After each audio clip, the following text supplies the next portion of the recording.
you go. Okay, you ready to do this? Let's do it. Got this really cool intro. Coming to you live from the Chill Group headquarters in Edmonton, Alberta. This is Cashews and Doughnuts. And now, here's your host, Mr. Chill himself, Corey Hill. Wow, we didn't even rehearse that. I've been wanting to do that since I saw it the first time. Really? You're hired. Oh. Hey everybody, welcome to Cashews and Doughnuts today. It's been a couple of weeks since we had a show with a business owner guest. Last couple of weeks I had some Christmas and New Year's specials with my kids and had lots of positive feedback about that, so it was cool to have that happen. They liked being a part of a show and tell all their friends at school now that they've been on TV. Wait till they find out it's like 8 people saw them. Well, that's okay. But anyways, so we're in 2017 and lots to be excited about and lots to talk about today. I want to take a moment to introduce briefly for now my special guest today, which is Pauline Commission.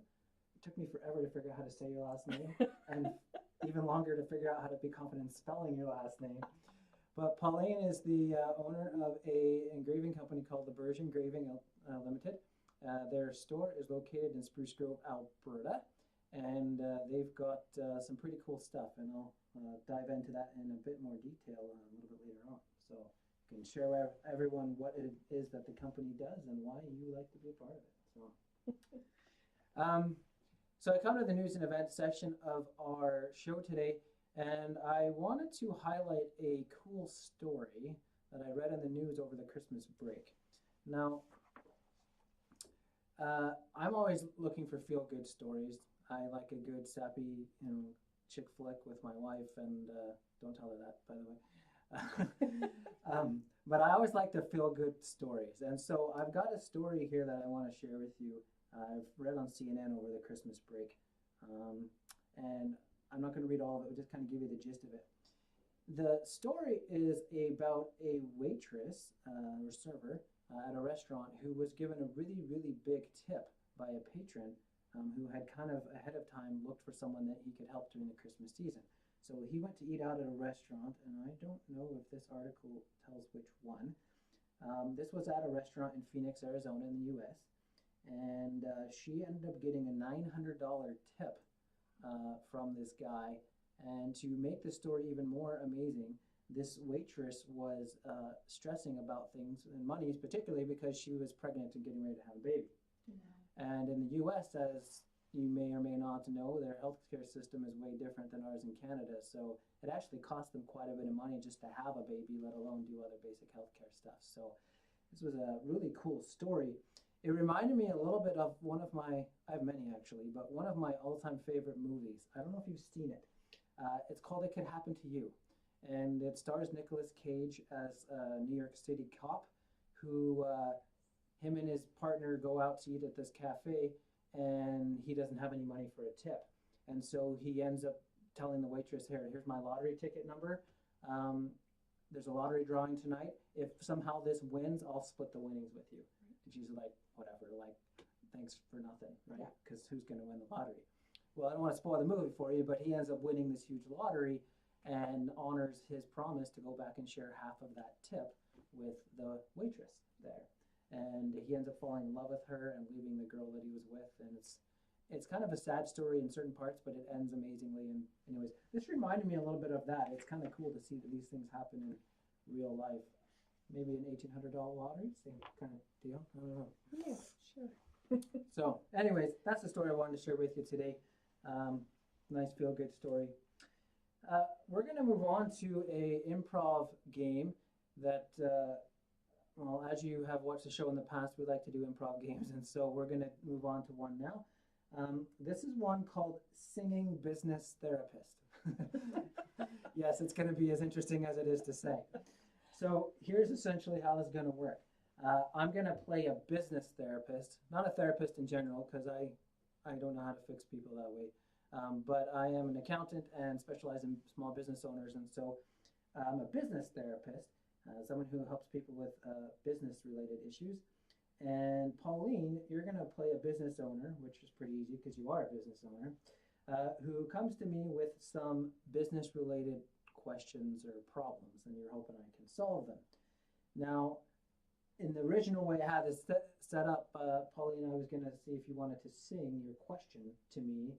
Either way, I'm going to make myself sing my solution or answer to you. I'll cry the blues. How's that? Now, I have to tell you that one of the melody that I'm going to use for my responses to you today, because I was trying to think of something that could be done in 4 lines and was pretty easy, like melody to do. It comes from the musical Les Miserables. Have you ever seen Les Miserables? No, I haven't. Oh, it's a good one. It's one I've missed and I've wanted to, but I think it takes place in France, if yes, I'm not mistaken. I won't go over the storyline of the musical with you, but this particular song is sung by a little boy. It's called Little People, and not to be confused with the Randy Newman song. Oh, that's Short People. Okay. Anyways, so this is a song called Little People from Les Miserables. The boy is singing about that just because he's little doesn't mean he can't do things that big grown-up people do. And I don't mean in a bad way, just whatever. So I'm going to use the melody. You may end up recognizing it if you are familiar with that musical at all. It's not one of the better known songs, but it's a fun little one. So that's the scenario. Pauline, you are welcome to just read your questions, or if you feel adventurous, you can try singing them to me, and I will try to sing back a response. okay. I use QuickBooks in my company. So in QuickBooks, how do you get a report that says how much a company has spent with you? Okay. How much? A report in QuickBooks about how much a company spent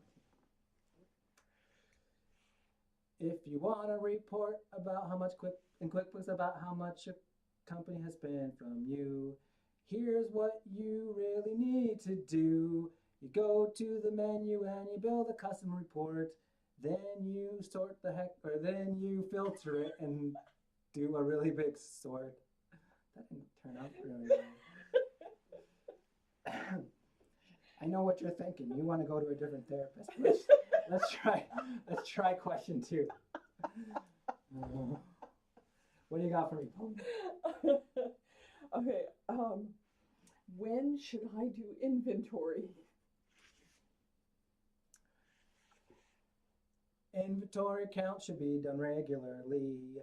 I would suggest at least annually, as close to your end time as you can possibly get. If you do it more often, that will be better yet.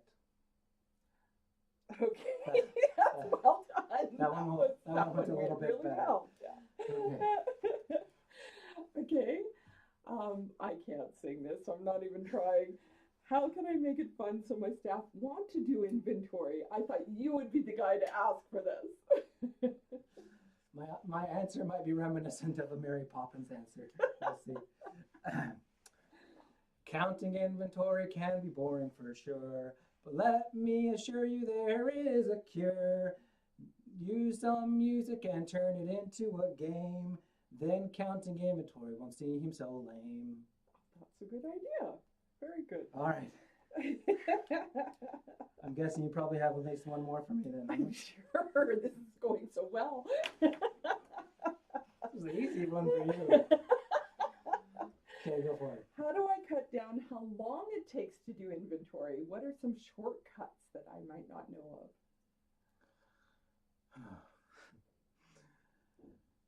If it's taking a while to count your inventory, try to leverage the technology. There is software and probably some apps, Use these tools and see how fast it can go. Oh, okay. That works. I think my singing days are done right now. Oh, anyways. Well, thank you. That was interesting. Fun. Okay. You're crossing that one out pretty hard there, Corey. This is my agenda for today, which you can't see. But yeah. Okay, if we had to declare a winner, I think Pauline won just because she didn't get me along with her singing. So I think you won because you're good singing.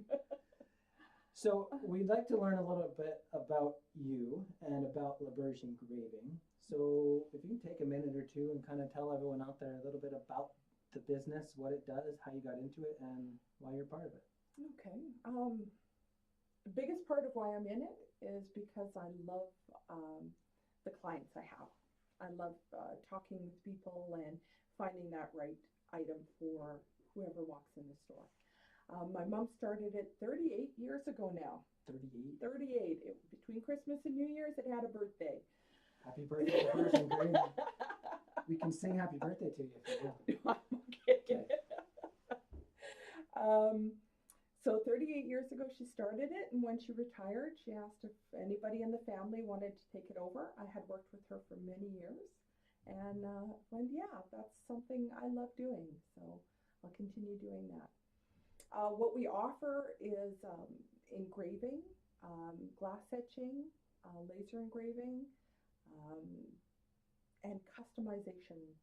I love doing that. I love finding something that is perfect for whatever you're doing. If it's a chili cook-off, let's put a pot on a base with some shields and, let's be creative about this. Let's not just make it a boring old trophy. We want something you want to be proud of. Cool. And if you already answered this just now, I apologize, but where does the name LaBerge come from? Is that a family name? It's a family name. It's my dad's last name. Okay. Cool. Now, you have moved still within Spruce Grove, but in the last year-ish, Yeah, you moved. Used to be over off of McLeod, and you're actually not too far from there, but you're off of King Street now, correct? Well, it's King Street and And McLeod. McLeod. Yeah, so just down a couple of blocks. Yeah. Awesome. And what do you think has been, out of all the, you kind of mentioned, and I know just from talking to you in past conversations, that you like a challenge. You like finding something that would be unusually hard to work with and showing the client that you can do some pretty awesome stuff with that. What's probably been your most unique item that you've ever been able to pull off for engraving and whatnot? We have done just about everything, from mounting a cup of beer, or what looked like a cup of beer, to, I don't know, we've done rifles, guns of different kinds, pagers, things for municipalities. Nothing stands out because we're always doing something different, and the next thing that comes along is what's the unique thing and what's the fun thing that we're doing. Okay. Now, I've been in your store many times, and one of the things I love about going into your store is that you take someone like me who feels like I don't really know how to get the right gift for somebody, whether it's my wife or someone else, and you will take the time to go through the store with me and kind of ask me, questions to help me figure out what would be a good gift. And if you don't have it, you can also, I've seen you give suggestions on stuff you could order in or where else you might even be able to go to get it. And so I know I, for one, appreciate that Pauline in her store does that, because it's hard sometimes to find the right gift for somebody. And so one of the things I love about what you do is that you can take a gift that may just be not mean much to anyone, and by putting a personal message on it, it all of a sudden has more meaning than anything, just about anything that you could give them. So kudos to you. And kudos to you. You have been the most unique client that I've had in things that you've put on different things. You always come up with something that makes it so much more meaningful. And it just, I think that I was looking back at some pictures of 2016 and some of the things that we've done for you, and it was just, those were the ones that kind of stood out this year. You're not just saying that because you're here. Because I'm going to get all mushy-eyed in a second, which means it's time for us to dance, I think. I think that's what that means. It's time for us to put on some music and dance. So I asked Pauline before we started today what her favorite song to dance to was. I don't know if this is her favorite, but it's one of her favorites. And it's by a group called The Contours, which sadly I somehow already knew, which was scary. The song is called "Do You Love Me." You'll probably recognize it very quickly, but anyways, I'll play it for you, and we'll just take a minute clip or so, and we'll do a little bit of a dance. So. You broke my heart. Start it over. 'Cause I couldn't dance. All right, so this will just be a warming up, stretching. Well, you Now gotta go. I'm back to let you know I can really shake them down. There you go. What's your best chair dance move? I don't have one, but I saw your son. He was doing this sort of thing. I thought that was pretty impressive. Yeah, my son gets attention from these. I thought there was a little of you in there. This is all I know how to do.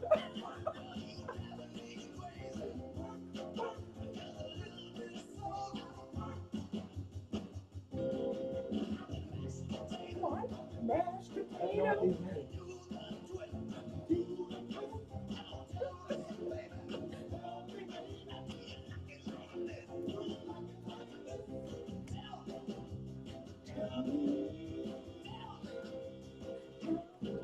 Oh, I So did I. thought there was a "Watch Me Now" in there. I know. I thought so too. I think it's later in the song. Well, and there's a part later in the song where the bass voice goes boom, boom, boom, or whatever, and I was ready to do that too. Oh, good thing I didn't, I guess. Okay. Well, that was fun. Thank you. Thank you. Good song pick, by the way. Okay, so we're going to move on to the business advice section of our show today. And in this particular section, and gratefully so, because I would have known very little about it without some prep time, but Pauline had asked a little bit about the carbon tax that has reared its fun head in Alberta here as of about 3-4 days ago. So those of you that are not from Alberta, you can still listen in if you wish. This will apply mostly to Alberta people. Though I have read in the US that many states have also instituted what they're calling gas tax, not carbon tax, but it's a similar concept, I think. Overall concept being to try and discourage regular fuel consumption in favor of more green alternatives. So in Alberta, this tax, carbon levy tax, just went into effect 3 or 4 days ago on January 1st. And I pulled off some information from the Alberta website. It's actually a lot of really good information on that site. It's just alberta.ca. And if you go to that site and search climate change or carbon levy, you will find most of what I'm about to share with you. So I'm not going to go over all this with you, but I'll explain briefly what the carbon tax is about and what it's on. And then I'll explain kind of being the accountant side, the tax related ramifications and things that will be useful to know. Good. So the carbon levy has been levied on most any kind of fuel, diesel, gasoline, natural gas, and propane. There are some exceptions though. In particular, there's exceptions for fuels that are used for farming. So if you get your fuel because you run a tractor or a quad or something on your farm, you can potentially avoid the carbon levy if you were to buy your fuel from a place like the UFA or a co-op. Purple gas. Yes. You also, it's important to understand this levy is not applicable, at least at the time, at the moment, to electricity. It's just to the different fuel options. So that's kind of what it's about. They give in here a dollar per ton that it's going up, which means nothing to me because I don't buy anything by the ton. So here, but there is a chart here actually that kind of outlines what they estimate the annual effect will be for your average family in Alberta. So I'll go over some of this with you. So for just an individual person, they estimate that per year in 2017, your cost is going to be about $191. That'll be the net bottom increase. You're shaking your head no, and I imagine most of them are probably shaking their head no too. And then by 2018, they're estimating it's going to be about $286 per individual. You shift over here to a family, and I'm going to jump over to the column here that talks about a family with 2 children.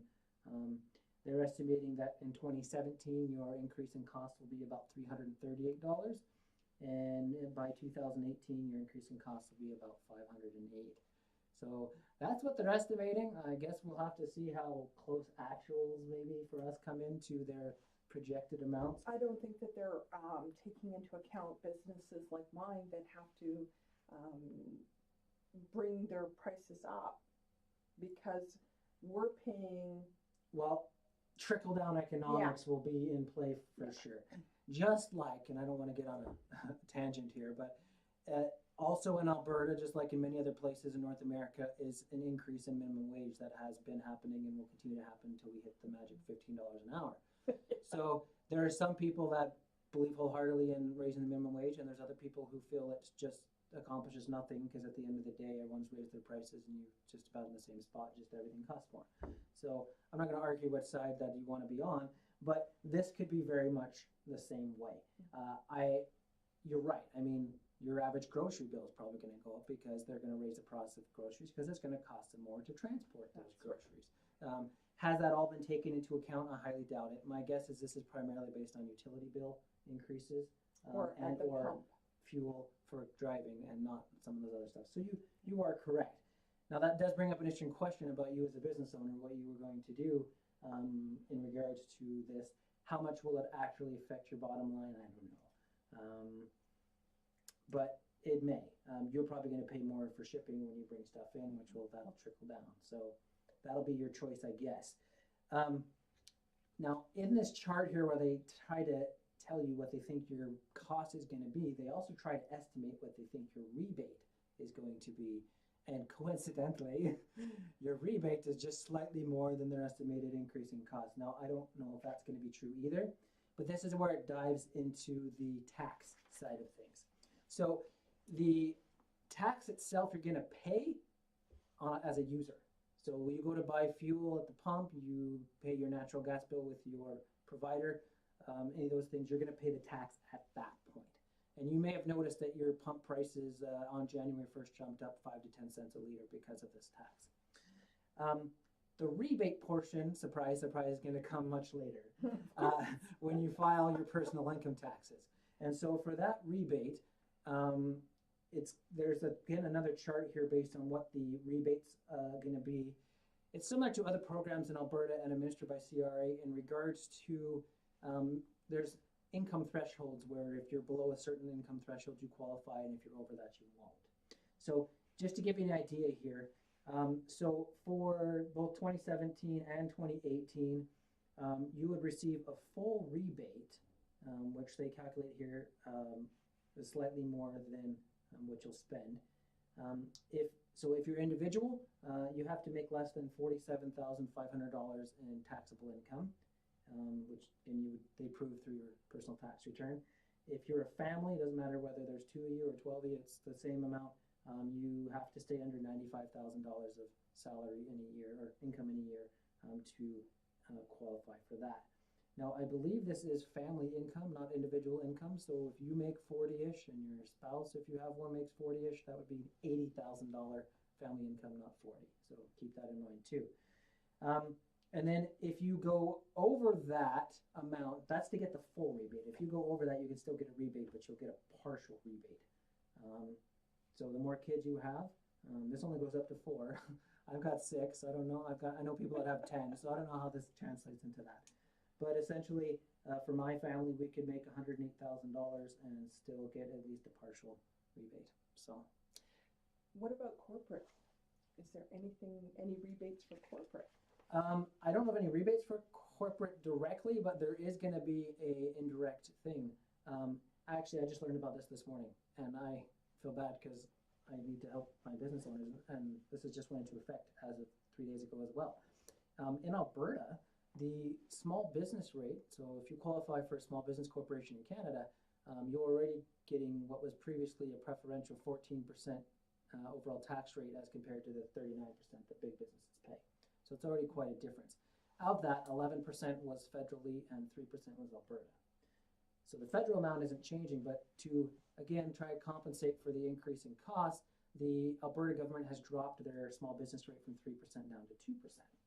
So your average small business in Canada is going to pay a net 13% corporate tax rate instead of what has until now been a 14% tax rate. So that changed as of January 1st, 2017, and it'll be interesting to see how that goes into effect. What is a small business, like what bracket is a small business in? Good question. So in Canada, you qualify for a small business. There's a few criteria, but the key one we're looking at here is your taxable income. And that needs to be at or below $500,000. Okay. So so it's not how much revenue you bring in, but your net bottom line taxable income. If that's $500,000 or less, then you qualify for the small business corporation rate on that earnings. Now, if your company's making more than that, you're not completely out to lunch to dry. Your first $500,000 would still get the small business rate, and then anything over that would pay the higher 39%. Okay. But so I don't know if that 1% in tax in Alberta is going to make a compensated difference for your increased costs. I don't know. You'll tell me at the end of the year. I sure will. What also isn't clear to me here is how this affects the corporations, because many corporations don't have a January 1st start date. Yours doesn't, right? Mine doesn't. And so with this going into effect January 1st, I'm guessing they're going to prorate that tax based on what percentage of your fiscal year fell in that period, but this actually doesn't say. So that'll be interesting to find out. But probably haven't figured it out yet. we'll just try something until it doesn't work, and then we'll tweak it. That's the Alberta way, isn't it? Absolutely. I'm going to get myself in trouble, so I'll stop. Okay, we'll do that. We don't want the cops knocking at the door. All right. Well, thank you. That was a good question. And hopefully you found that information helpful. I actually learned a great deal when I was researching it, and hopefully you guys have found it useful as well. We're moving on to our last improv game for the show. And that improv game is called Every Other Line. I don't know how it's going to go. This has nothing to do with business or accounting. This is just about making Corey look like an idiot. And the thing is, I chose this. I purposely selected this, so I must like punishment. The gist of this game is really simple, actually. So Pauline is going to read a story, and I believe you picked out a Dr. Seuss story. I have, because Dr. Seuss is great. Did you know, well, you know this, I'm sure, but this came up on a trivia question on a game I was playing with my kids the other day, and none of them knew this. Dr. Seuss's real life name, do you know what it is? I don't know how to pronounce it, but it's something like Theodore Geisel or something, known as Dr. Seuss. So, anyways, yeah, so she's going to read a story. The catch, and I'm going to act out the story as best I can in what limited camera space and sitting down I have. I don't know how that's going to work. I might have to stand up. The catch is that she's going to only read every other line. And for purposes of unconfusing this process, let's go every other sentence instead of every other line, just in case you have something that goes on 2 lines or whatever. Well, it kind of works, because I was looking at this, so I would read this, and you would have to figure out something with the moo moo, because I picked Mr. Brown can moo, can you? I think Pauline is saying something about me, which is fine. She just wants to see me move. Knew it would be fun. There's all kinds of weird noises in here. Exactly. Okay, so yeah, so that's what she's gonna read, the Mr. Brown Can Moo, Dr. Seuss book, and she's only gonna read every other line, and I gotta act out as she reads it. I don't know how long this will last, but we'll try. So, Pauline, if and when you're ready, and I'm as ready as I'm gonna get. So. Okay. Oh, the wonderful things Mr. Brown can do. He can go like a cow. He can go moo moo. He can go like a bee. Mr. Brown can buzz. He can go like a cork. Pop, pop, pop. I don't know what a cork does.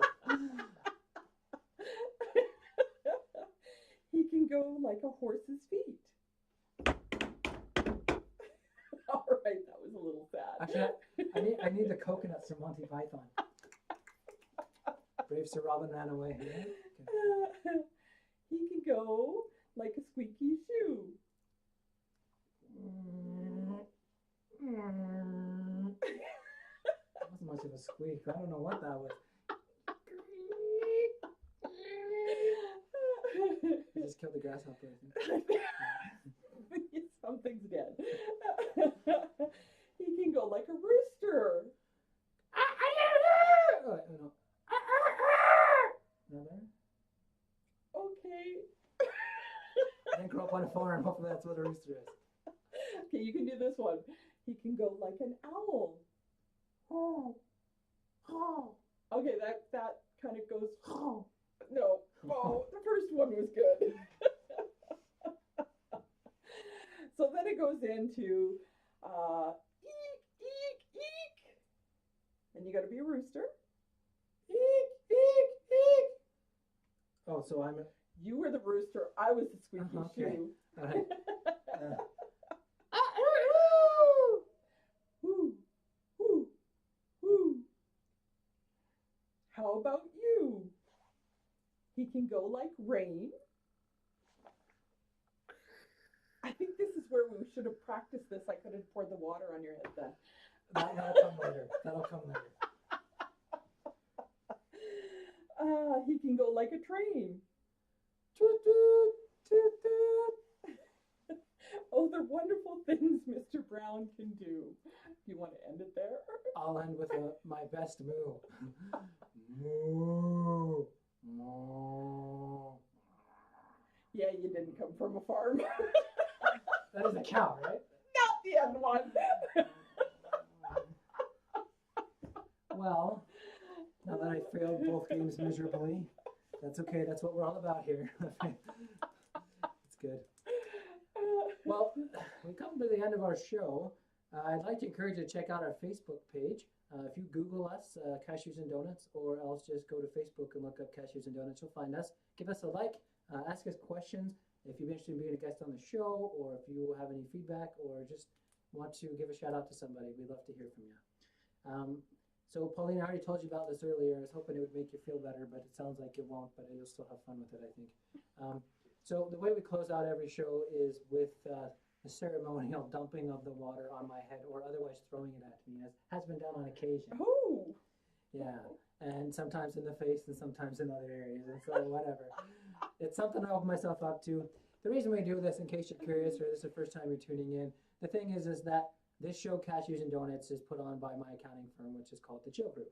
And so, I don't know, 7, 8 months ago in a networking group meeting for BNI, I did a 45-second presentation on a cool, refreshing accounting experience being my catchphrase. And so I proceeded to dump a bunch of water on me right in the middle of a big networking meeting. And it's kind of stuck. And so therefore, every show we do here, because it's brought to you by the Chill Group, a cool, refreshing accounting experience, and we like to drive it home by allowing my special guest each week to throw water at me in whatever fashion you so choose. So, with that, Pauline, I guess I'll turn the water over to you. I have not filled this cup up because I've done that once and I walked like a penguin for about 4 hours. And I don't even have a towel with me today. They're all in my house, actually. I just know that. Usually have some hand towels I can dry off with afterwards, but they're all in the house getting cleaned, so. Well, then I'll be very gentle with you. So, again, you can pour it slowly, fast, throw it in my face, do whatever you want. I'm as prepared as I'm going to get. So, ladies and gentlemen, this is Cashews and Doughnuts. Thanks for joining us today. Thank you for Pauline from LaBerge Engraving for joining us. I highly encourage you to check out our store in Spruce Grove, or you do have a website and a Facebook page. You can check it out there as well. And I will have all that content information on my Facebook page for Cashews and Doughnuts shortly following this broadcast. So, without any further ado, Pauline, cool, refreshing accounting experience. Do what you must. It's just raining, like in the book. It's just raining. You can be harder on me than that if you want. We're good. All right. Thanks, everybody. Have a great day. I think there was a problem. It recorded fine. It was live fine, but nobody saw it. There was no live people watching, and my wife sent me a text saying, "Aren't you going to do the show?" Oh, okay. So I don't know what happened. It recorded and it will post to the Facebook page, but I don't really know why it did.